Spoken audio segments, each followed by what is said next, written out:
Hello, everyone, and thank you for joining us for yet another episode of The Ken Show, episode number 11. My name is Corey deVos. I am joined, as always, by one of my favorite human beings in the world, Mr. Ken Wilber. Ken, how you doing, man? Good, my friend. Good to see you.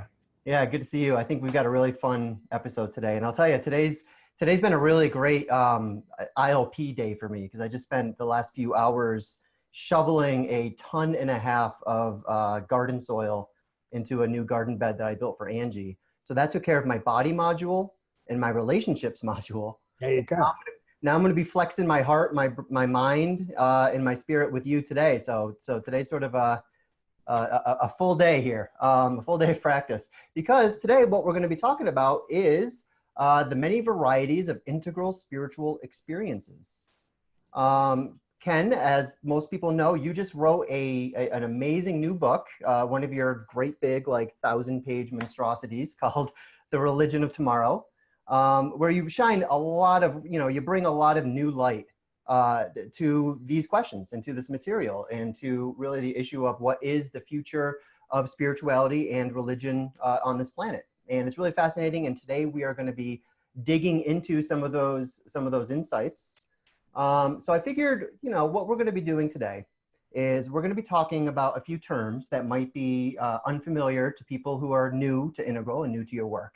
Terms like gross, subtle, causal states, as well as things like bodies, possibly energies. We'll save an in-depth exploration of things like subtle energies for a future episode. But I'm hoping that just to get us started, maybe you can give us a quick sort of crash course here, running through all the, the major varieties of integral spiritual experience available to us in just a few minutes, as only you can, and just sort of get us started here. Sure. And one of the first things to notice about spiritual engagement is that there are at least two quite different types. And these are not often distinguished. And in some cases, one of them isn't even really understood that well. But these two types have to do with growing up and waking up. And so growing up is simply the ongoing process that human beings go through as they grow and develop through any of their multiple intelligences in terms of stages of increasing differentiation, integration, wholeness, awareness, and so on. We have an enormous amount of evidence for these developmental processes, and it does look like there might be upwards of a dozen or so multiple intelligences. So we have cognitive intelligence, emotional intelligence, aesthetic intelligence, mathematical intelligence, but it also appears we do have something called spiritual intelligence, and that is simply how we think about our ultimate concern. Or even if you're trying to think about what's ultimate reality, is there an ultimate reality? Whenever we think things like that, we're engaging our spiritual intelligence.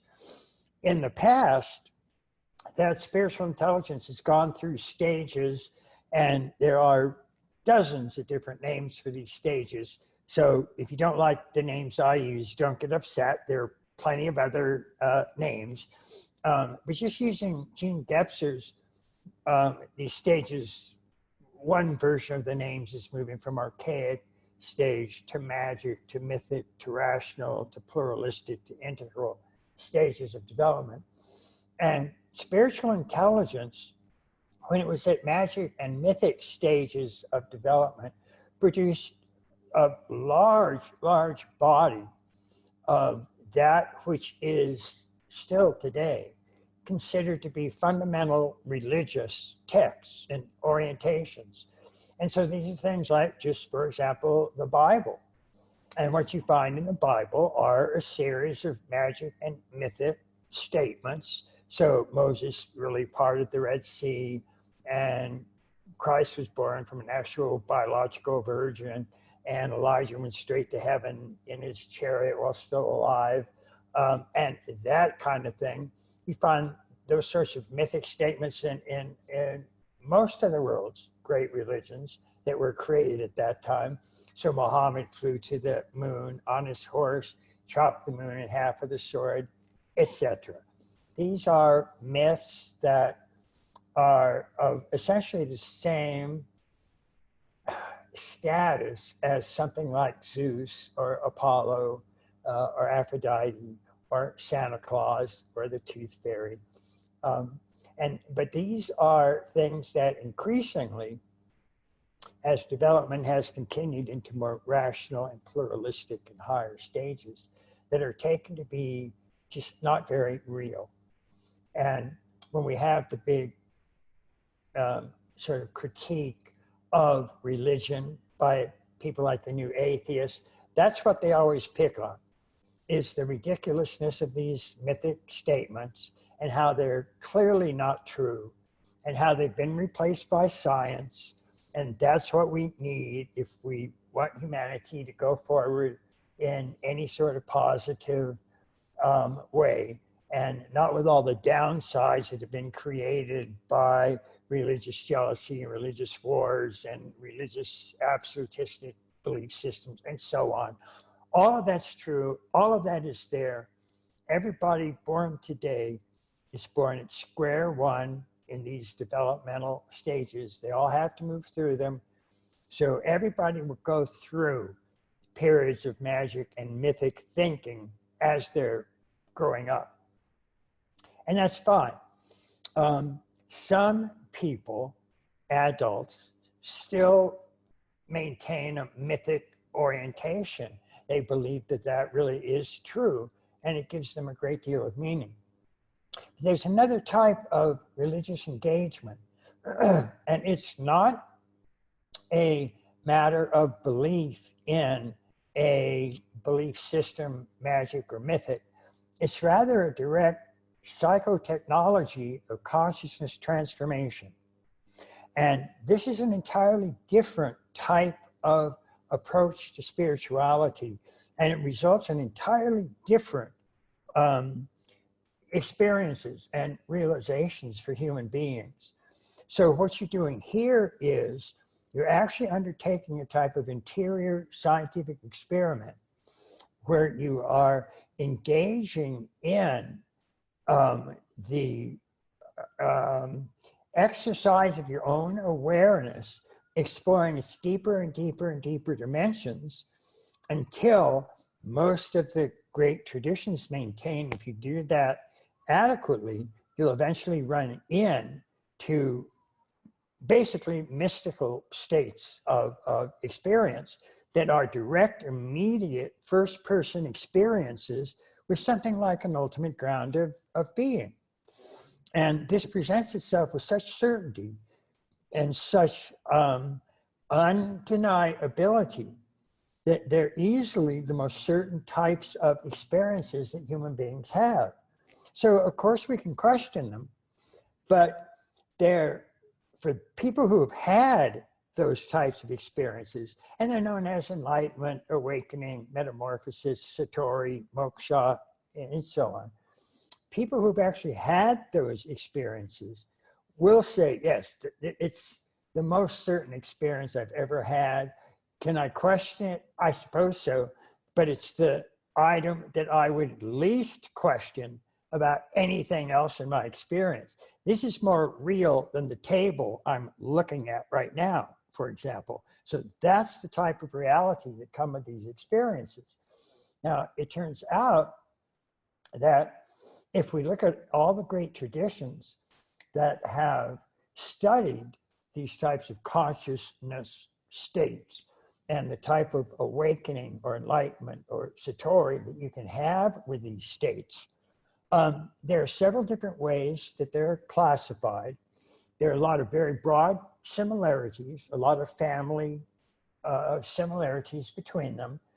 One of the ones that I use, and I don't insist on using this, and there are others that I've also used, but this is one of the simplest, and it covers essentially the whole broad territory that we're looking at.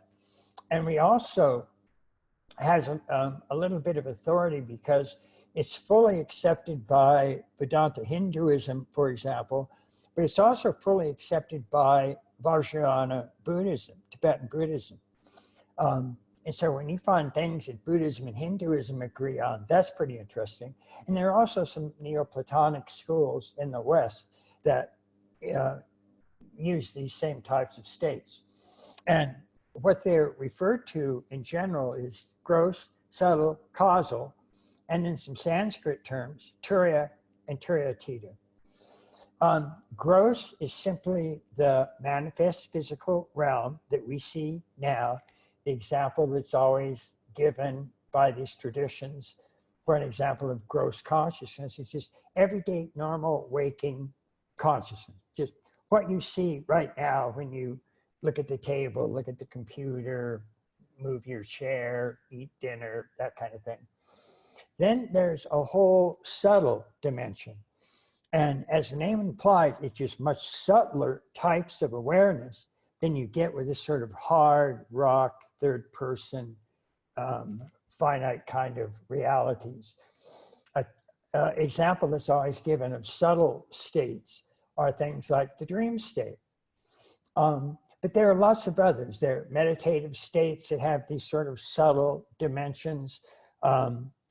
People have these types of experiences themselves in acts of creativity or even daydreaming.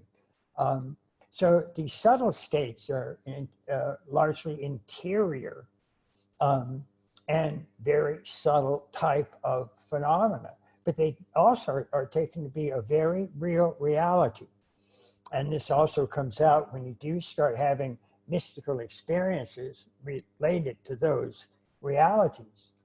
Then the third is often called causal. The Tibetans call it very subtle. But the point is, these first three states, gross, subtle, and causal, are states that are referred to as relative states. And the reason for that is they actually have a beginning in time, they stay a bit, then they go, then the next state comes on, stays a bit, has a beginning and an end, exists through time, and then it goes, and the next state will arise. So what's typically given as an example of a causal state is deep dreamless sleep. And so you can see how those three alternate, waking to dreaming to deep sleep, back to waking, dreaming, deep sleep. So every 24 hours, we go through this entire cycle. And one of the things that happens with interior contemplative meditative practices is you start opening yourself to those states of consciousness. And that's part of the benefit that meditation contemplation has, because each of these states have their own extraordinary type of potentials and capacities and creative abilities and talents.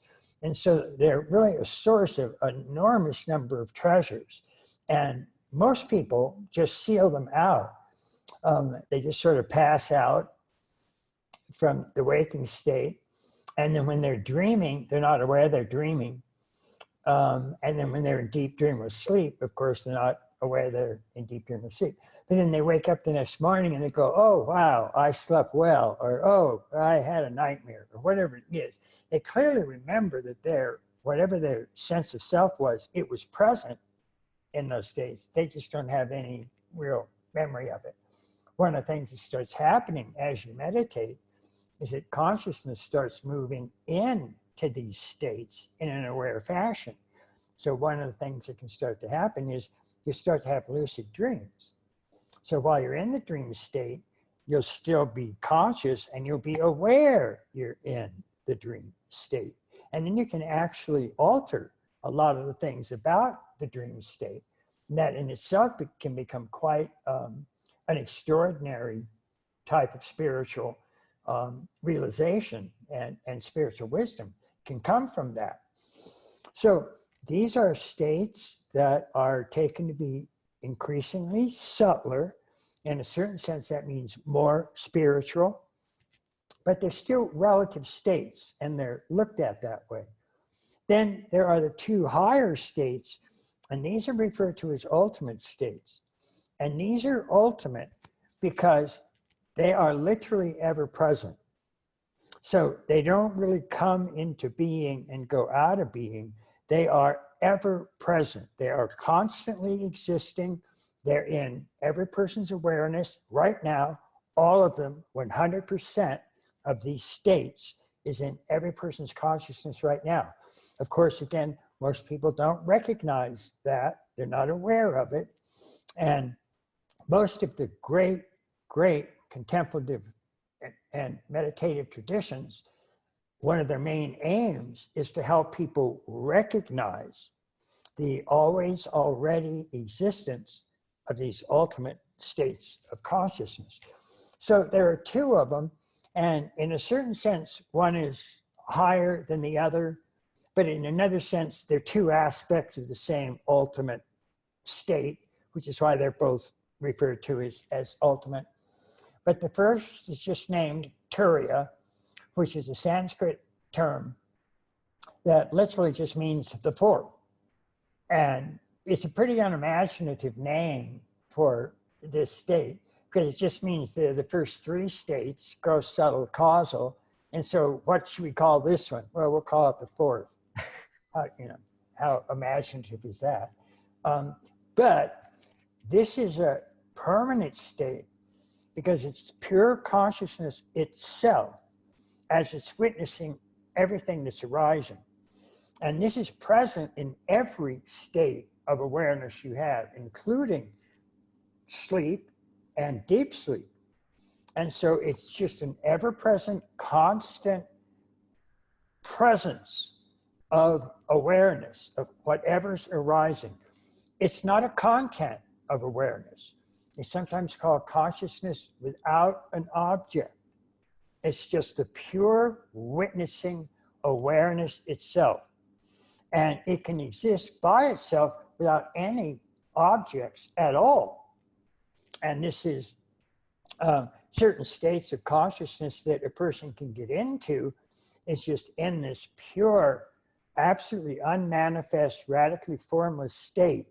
It's just pure awareness with no objects arising whatsoever. And this is held to be, often when people have a profound satori or profound realization, one of the things that they'll notice is that they have an enormous sense of freedom, because when they become identified with this pure witnessing awareness, they're not identified with any object or anything or any manifest item, including their own mind and body. Those have dropped. So all the pain and suffering and agony that can occur to all these objects, you're not identified with any of that. So you have sensations, but you're not those sensations. You have feelings, but you're not those feelings. You have thoughts, but you're not those thoughts. You're free of all of them. And that's a profound, profound realization. It's often called emancipation or the great liberation, because it really is a freedom from an identification with any manifest, finite, mortal thing. So that is one of the major breakthroughs for this type of waking up spirituality.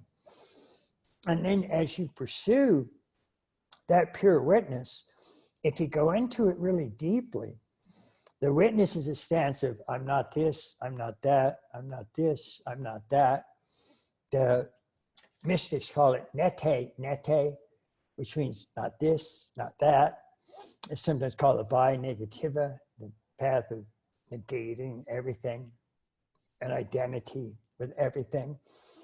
But as you push into that, there's a flip that can occur. And Zen calls it the bottom of the bucket drops out. And what that means is that you have a bucket full of water, and that's sort of consciousness, and it seems to have kind of a bottom. So even when you're witnessing, everything for the witness always appears in front. So you're always witnessing, it's always arising in front. If you have a dream, you're witnessing it, it's arising in front. When the bottom drops out, the witness itself disappears, so to speak. And it's just one with everything that's being witnessed.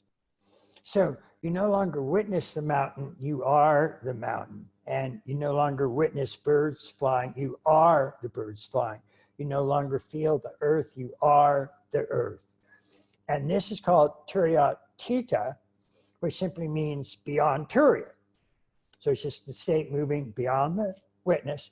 It's often called things like ultimate unity consciousness or awakened non-dual awareness, non-dual meaning not two.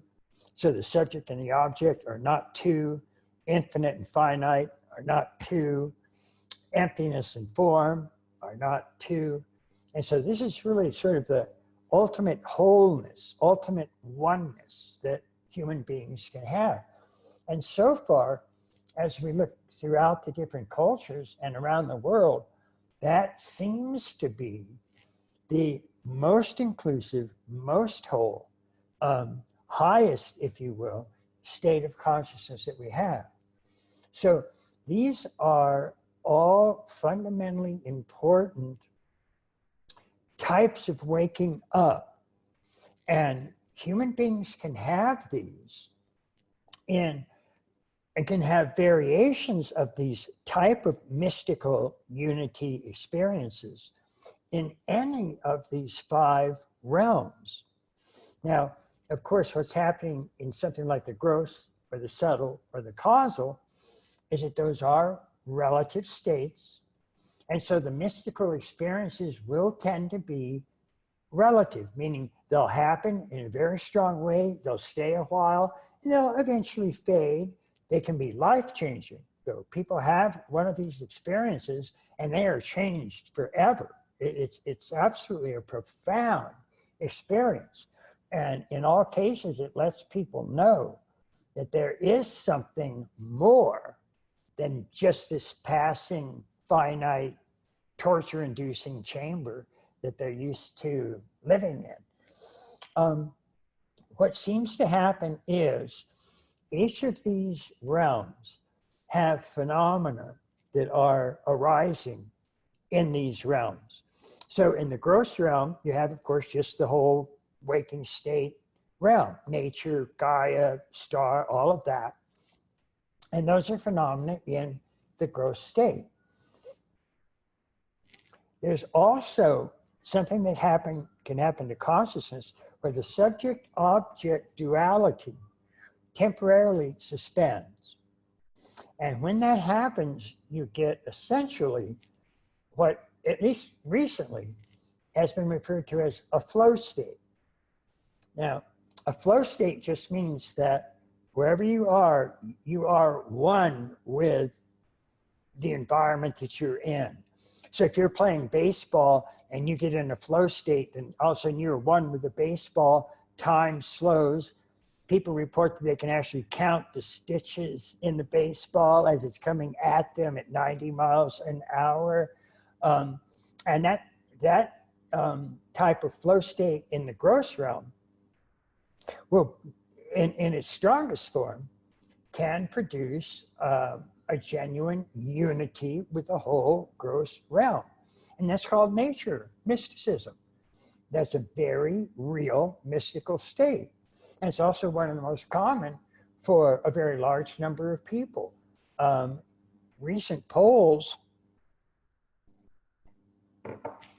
show that upwards of 60% of the population has had these nature unity experiences, and they're profound, and they just mean, extraordinary changes in their lives, always for the better, by the way, with very few exceptions.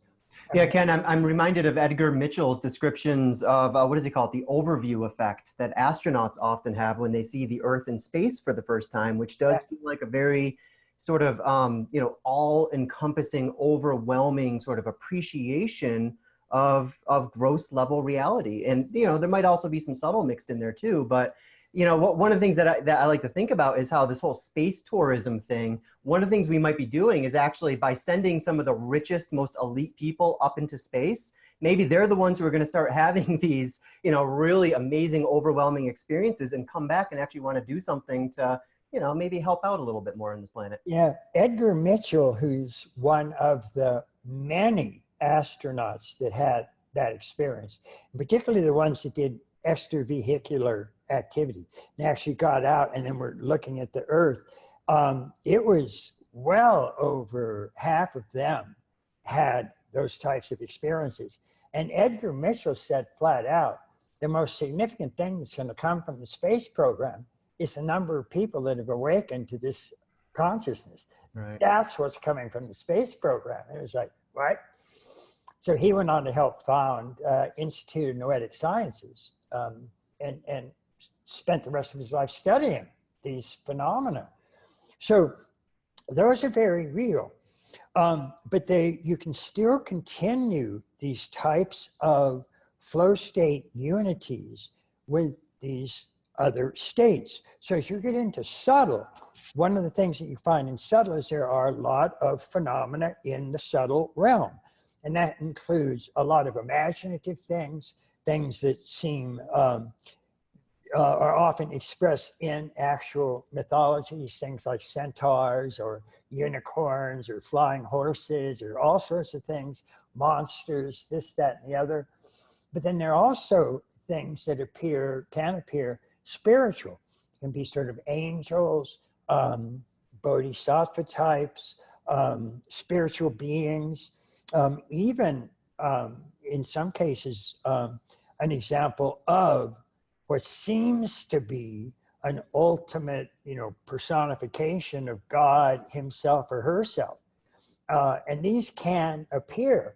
Now, I can use that as a reminder that even though these are in some ways transcendental states, it's still occurring in the four quadrant reality. Because if you look, for example, in all the mystical tradition in the West, you will often find descriptions of beings like angelic beings, and usually a hierarchy of archangels, angels, and on down the line.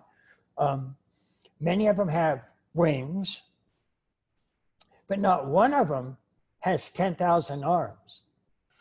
But if you go to Tibet and look at almost any of the icons of these kinds of bodhisattva or angelic beings, very common that they have 10,000 arms. Avalokiteshvara, for example. So the cultural relativists want to use that example to say, see, they're not really real. They're just cultural constructions. But that's the incorrect interpretation. These are real phenomena from this real subtle dimension being interpreted as it will be through the cultural lens in which it's occurring. And we'll see that later as we talk about the politics of consciousness. So if you have a flow state with one of those ultimate deity figures in the subtle state, then that will be a kind of deity mysticism. And that'll be your sense of being one with the Lord itself, or one with the goddess, or one with this ground of all being. And that obviously can also be profoundly life-changing experience. And then as you get into the causal, there's always a little bit of complexity when you're talking about the causal. And I'll do this just very quickly, because what it amounts to is it gives you really sort of two different aspects of the causal. What the causal itself is, technically, is when the universe first manifests out of a radical emptiness, a radical formlessness, then the first forms that it creates as it's manifesting this world, well, the Greeks called those archetypes. And that's what an archetype was. That's not the way Jung used the term archetype. Jung had archetypes located at the other end as early forms in evolution, whereas the real archetypes are the first forms in involution. As spirit starts to manifest, it has to take on form. The first form it takes on are causal archetypes. And they're called archetypes because they're forms on which all the other forms are based. And it's called causal because it's the cause of all the other forms that are based. So there is such a thing as archetypal mysticism. You can actually get plugged into various types of archetypal phenomena. For Plato, for example, it was simple geometric forms, triangles, squares, octahedrons. Jung, well, Whitehead included things that he called eternal objects like colors. But whenever, if you've ever been in a meditative state of just pure unmanifest absorption, and you start to come out of that, the first things you see or the first things you hear or the first things you visualize, those are archetypes. So you can have a flow unity with these really, really fundamental archetypal forms. And that's a profound experience because you're plugging into, in a sense, the real foundation of the manifest world itself. And that can be very, very profound. Ken, would things like perspectives and quadrants, would that count as sort of some of these causal archetypes? Well, they're going to, those archetypes are going to manifest in quadrant forms in any event. And so for the same way that when we talked about subtle figures having 10,000 arms, right? They just show up, but those 10,000 arms are already part of the cultural interpretive landscape that's there. And this is true for archetypes. Even though they are these primary forms, as soon as they're manifesting in a 4-quadrant fashion. And so we're going to see that happen all around. And that's true pretty much all the way up, all the way down, except when you're in perfectly unmanifest, formless realms. And there's no objects, no quadrants, no levels, none of that. But as soon as any manifest item appears, it shows up in quadrants. And those quadrants, as they exist even 1 nanosecond in time, they'll develop levels, because that's simply how the universe fits together. It has to transcend and include the previous moment, and that will give you a level. And so these are present all the way through these states. So one of the things that happens in the causal is that because it's at this very, very precise point between purely unmanifest and the beginning of manifestation, then in a certain sense, the very highest part of the causal, it itself is essentially formless. It's right where it's starting to move into form. And so that's why the common example that both Vedanta and Tibetan Buddhism give for causal is deep dreamless sleep, deep formless sleep. That's what they're talking about, is that very, very highest causal. And so I usually, if I'm actually trying to give some sort of sophisticated cartography of these things, I always divide it into low causal and high causal. And low causal are the archetypes that are actually forming, and high causal is just this point of formlessness where you will have deep dreamless sleep.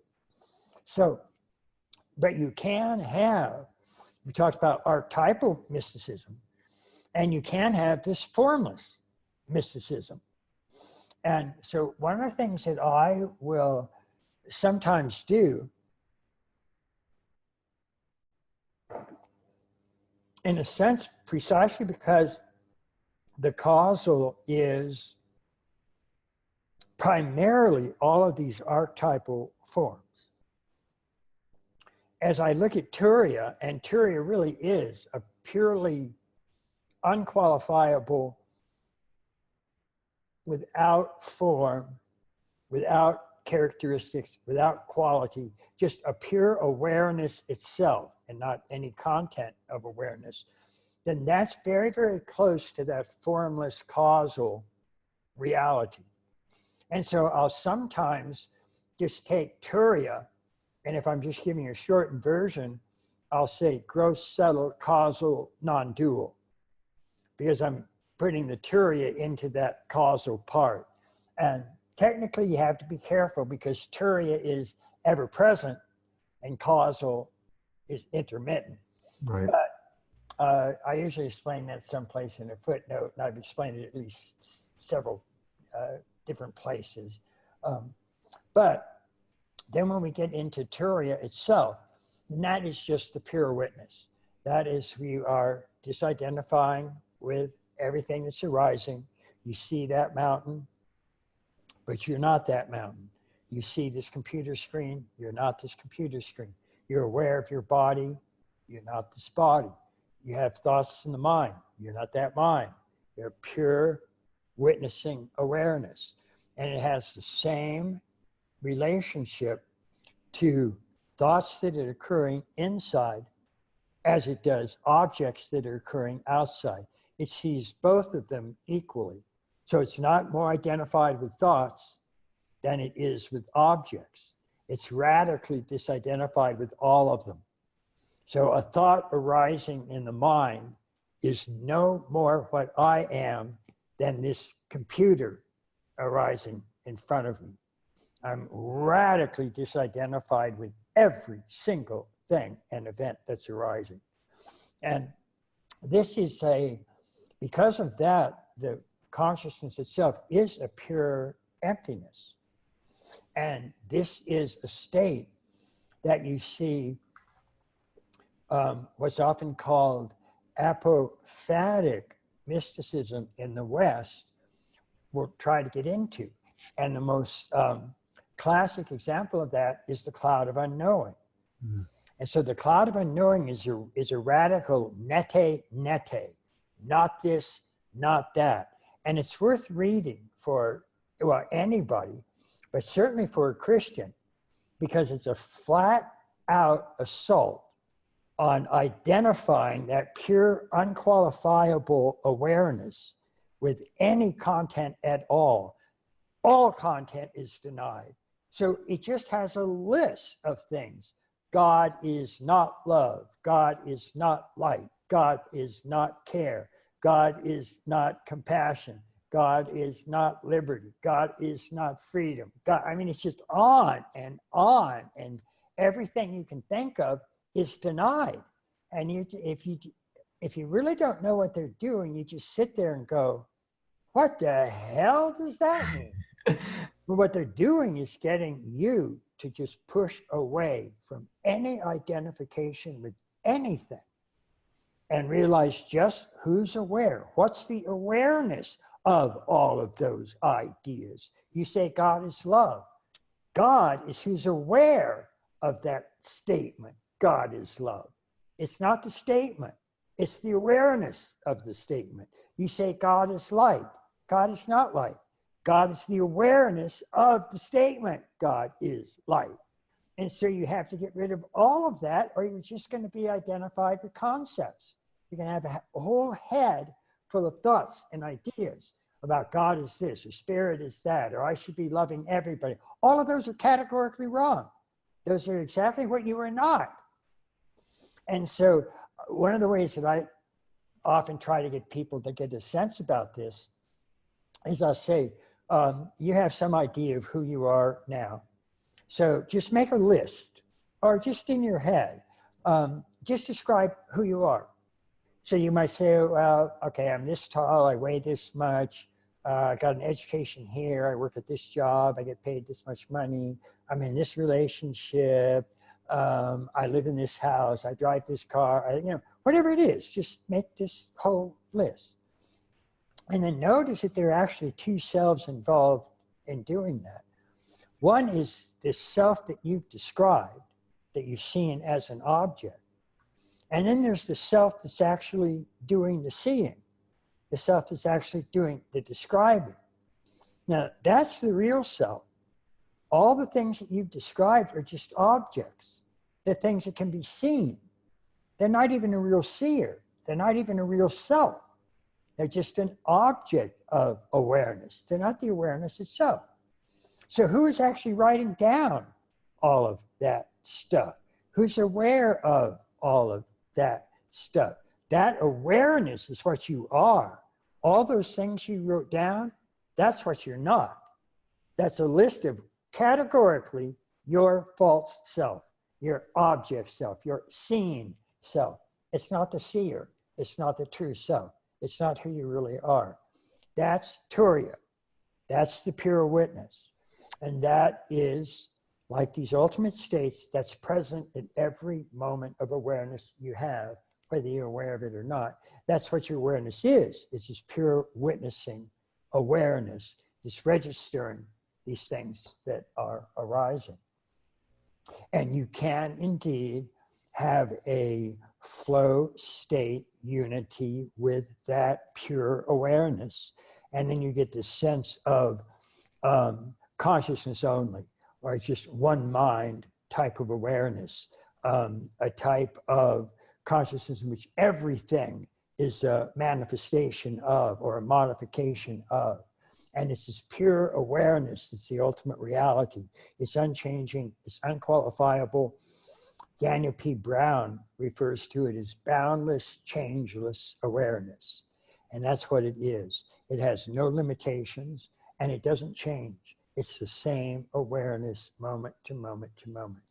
People can get a sense of this by focusing on their own pure I amness, because that I amness is that pure witness.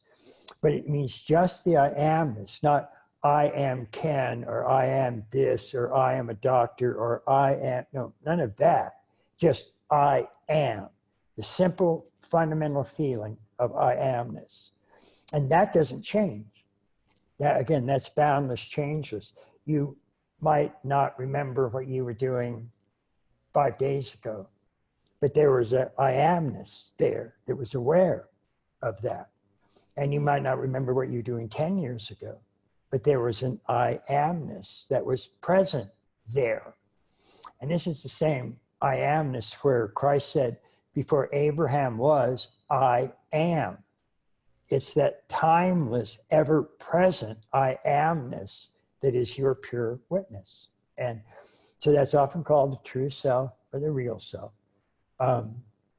And we'll see later how that's actually embodied and what that embodiment means.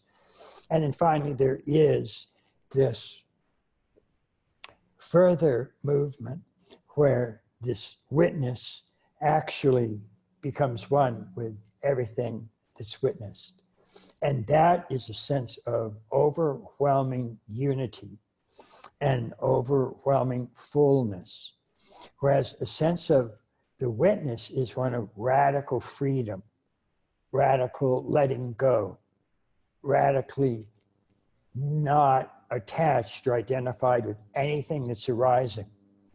And so it's a complete freedom from the entire manifest world. And that brings the term that's used most often in the Eastern traditions is ananda. It's a blissful release. There's an enormous joy that I'm no longer trapped in the cave of shadows. I'm free of that. And that freedom carries an enormous sense of joy, of happiness, of bliss. And that's not dependent upon anything happening in the exterior world. It's self-generated bliss of its own radical freedom, its own infinite freedom from any sort of limitation or attachment or grasping or any of that. Now, what happens when you move into Turiya is that sense of freedom, because you're standing back from everything. That's still there, but it gets plugged in to being one with everything, and that's a sense of fullness. And the emotion that comes with a sense of fullness is love. So Here, what you start to get is a loving oneness with everything that's arising. And you're no longer suffering from it because you already have this freedom that the witness has established. You've already broken your specific identity with any one thing or number of things. So because you're not identified with any single thing, you can be identified with everything. And that's what this ultimate fullness is. But because of that, you're not open to the slings and arrows of just individual things that would come along and hurt you, which is what your normal conventional self did. It was identified with its body, its thoughts, its career, its ideas. And those were all separate from the rest of the world. And those two just kept smashing into each other all the time. So objects would come, stay a while, torture you, and leave. And that was the course of objects in your life. None of that happens with freedom, which is the feeling of, or the feeling of the freedom of the witness is joy or happiness or bliss. And the feeling of the fullness of one case is love. And we'll come back to those feelings because those are the actual embodiment aspect of these higher states. So I think that's essentially one of the quickest kind of summaries I could give of the varieties of waking up side of spirituality and not just the growing up multiple intelligence aspect of it. So. Oh, that was gorgeous. I'm, you know, I find myself, Ken, I'm aware right now that I have a choice. I can either sit here and just sort of grin like an idiot for the next couple hours, or I can try to pour my awareness back into my nervous system and try to ask you some more questions. No, that was absolutely beautiful. Thank you so much. So, and Ken, you know, another really interesting sort of factor with all that is with these realms of gross realms, subtle realms, causal realms, another major addition that you've sort of brought online recently is the fact that each of these can be experienced and enacted through first person, second person, and third person perspectives. Right. Which just adds a whole other sort of layer onto how we, you know, think about and metabolize these experiences and the types of meaning that they generate for us. Yeah. And one of the things that it can also be a little bit confusing, and we'll touch on this just a little bit more in a minute, and that is that many of the traditions, including contemplative Christianity and Sufism, Vajrayana Buddhism, Advaita Vedanta, they'll often, if they're just trying to sort of summarize the overall stance that we have available to us for enlightened awareness, they'll collapse them into sort of three major broad realms. So in Buddhism, for example, it's called the Nirmanakaya, Sambhogakaya, and Dharmakaya. And what these mean is Nirmanakaya always means the gross realm. Sambhogakaya always means the subtle realm. And then Dharmakaya, when just those three are used, it always means causal, turiya, and turiyatita. So those all get kind of mushed in. You kind of have to remember that because otherwise it can get real confusing. Now, some of them will go ahead and say, we'll add a fourth. And then when they do that, then causal will just go back to being causal. The fourth that they'll add, Tibetan Buddhism, for example, beyond Dharmakaya, then there's Vajrakaya. And now Vajrakaya means Turiya and Turiyatita. Now there's Vajrakaya now means the ultimate, and but these others are all important because one of the major things that you get out of truly sophisticated spiritual traditions, and it's one of the things that we'll be talking about, is that they really do mean to integrate all of these bodies So the point is, if you're at Vajra Kaya, you're including Dharmakaya, Sambhogakaya, and Nirmanakaya. And just to give a little bit of a hint away, since we're going to be talking about embodiment, the word Kaya in each of those cases, that means body. That's a direct translation of body. These are talking about bodies. These areas are talking about embodiment. They go with consciousness, but consciousness always is embodied, always, even at the very highest state. So we'll come back and see what that means. Beautiful, beautiful. Yeah, I look forward to that conversation for sure.